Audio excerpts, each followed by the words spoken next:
नमस्कार। सरल साधना में आप लोगों का स्वागत है। आज हम आपको कालिदास की एक अद्भुत कथा सुनाएंगे, जिसमें यह बताया गया है कि अगर हम विद्या का ज्ञान किसी कुपात्र को देते हैं तो उसका असर हानिकारक ही होता है, चाहे फिर वे कितने ही बड़े विद्वान क्यों ना हो। कालिदास के बारे में तो आप जानते ही हैं कि वे बहुत बड़े विद्वान थे, लेकिन उनसे भी एक गलती हुई, जिसके कारण उनको अकाल मृत्यु का सामना करना पड़ा।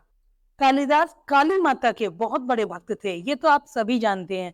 लेकिन एक बार जैसे सभी अपने पदों में कृष्ण के अंग का वर्णन, कृष्ण की नयनों का, कृष्ण के हृदय का, सभी का वर्णन करते हैं, उसी प्रकार कालिदास ने अपने पदों में माता रानी के नयन का, हृदय का और आखिर में जाकर उन्होंने उनके जांग का वर्णन कर दिया। उसमें कालिदास के हृदय में कोई भी विकार नहीं था, लेकिन पढ़ने वालों के मनों में कुछ विकार आया। तब उन्होंने वहां के राजा से कहा कि राजा, ये जो लिखा गया है काली माता की जंगा का प्रदर्शन करना, क्या ये सत्य वचन है? ये सही नहीं है, आपको कालिदास को इस नगर से बाहर कर देना चाहिए। कालिदास ने माँ की जंगा का वर्णन, जो कि करने योग्य नहीं है, ये करके बहुत गलत कर्म किया है, आपको उसे बहिष्कृत करना ही होगा। तब उस नगर का राजा, जो कि स्वयं कालिदास का बहुत बड़ा शिष्य था, उसने सभी के दबाव में आकर कालिदास को नगर से बाहर कर दिया।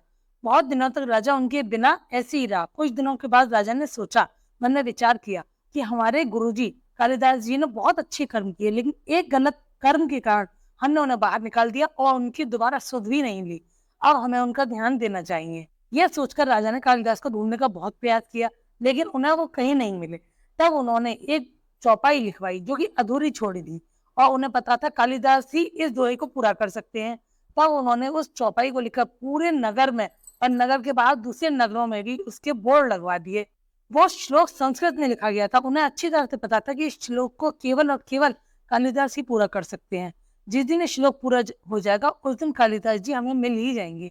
कालिदास जी ने जब से नगर छोड़ा था, तब से वह दूसरे अन्य नगर में रहने लगे थे, और वहां एक वेश्या भी रहती थी। जब वेश्या ने चारों तरफ ये देखा, बोर्ड लगे हुए, जिसने भी इस श्लोक को पूरा किया, राजा की यह खबर है कि वह उसे 100 सोने की मोहरें देगा।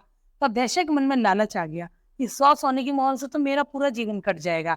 तब उसने मन में विचार किया कि कालिदास भी यहीं रहते हैं, तो उसने बोर्ड को अपने घर के बाहर लगवा दिया और सोचा कि जिस समय कालिदास जी यहाँ से होते हुए गुजरेंगे, वे इस बोर्ड को जरूर पढ़ेंगे तो उस श्लोक को अवश्य ही पूरा करेंगे, क्योंकि विद्वान लोग अपने ज्ञान को अधूरा कभी नहीं छोड़ते। दूसरे दिन कालिदास जी ने उस श्लोक को देखा और अधूरे श्लोक को पूरा करते हुए लिखा कि कृष्ण का मुख कमल के समान है और उस पर दो नैनों की उत्पत्ति कमल से कमल की उत्पत्ति के समान है, और उन्होंने उसे पूरा कर दिया।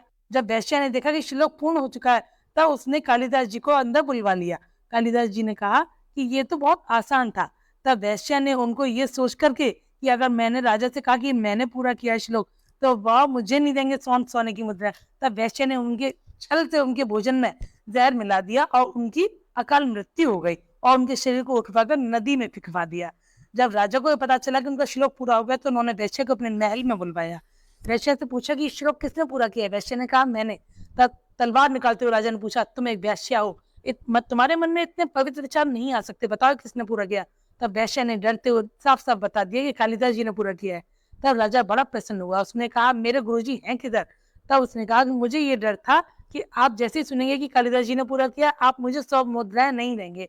तब मैंने उनको छल से उनके भोजन में विष मिलाकर उनका अंत कर दिया और उनकी लाश को नदी में फेंकवा दिया। राजा ने जैसे ही सुना, उस वैश्य की गर्दन काट दी और नदी में जाकर अपने गुरुजी की लाश को ढूंढवा कर उनका अंतिम संस्कार करवाया। राजा मनी मन बहुत दुखी हुआ। तब उसने अपने दूसरे गुरुदेव जी से पूछा कि हमारे गुरुदेव जी ने सभी कर्म अच्छे किए, तो उनकी अकाल मृत्यु क्यों हुई? तब दूसरे गुरुदेव जी ने बताया कि आपके राजा ने वैश्या को, जो कि कुपात्र थी, उनकी विद्या के लायक नहीं थी, उन्होंने उसको विद्या देने का साहस किया, जबकि ऐसा कभी भी नहीं करना चाहिए कि अपनी विद्या को गलत लोगों को दान में दें। इसी के कारण उनकी अकाल मृत्यु हुई। कहानी अच्छी लगे तो चैनल को लाइक एंड सब्सक्राइब जरूर करें।